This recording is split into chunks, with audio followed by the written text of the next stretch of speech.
Hi, my name is Kyle Dumple and this is my camp story. Coming off my first camp and winter camp, I was really excited to go to summer camp this past summer with my friends. I got to meet new people. I was really looking forward to what God had in store for me. I really felt like He was calling for me to go and grow in my faith there.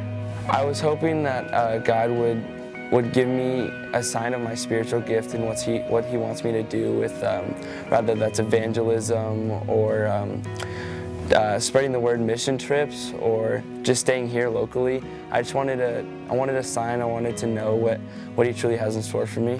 Right as we got to camp, we got off the buses. There was 3 boards that said, "Before I die," and that, just looking at that before we even knew what was going on, it just kind of hit me, and like, what do I want to do with my future, or what is my next step?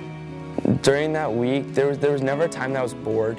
I was always doing something, whether that was spike ball, hanging out with friends, just having one-on-one talks. I got to meet my current girlfriend, Emily.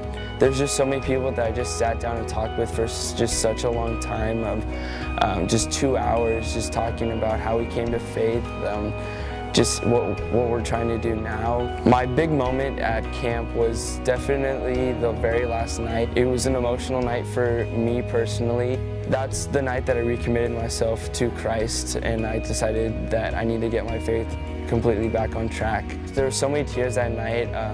One of our ISI members, Sean Rice, accepted Christ that night, so that was a big moment for all of us. And that night was just a wake-up call for me. It was probably one of the most emotional nights that I've ever been a part of. It was a night that touched everyone. The Bible verse that's extremely powerful in my life is Romans 5, verses 3 through 5. This was when I was first started to become a Christian and kind of learn what Christ is all about.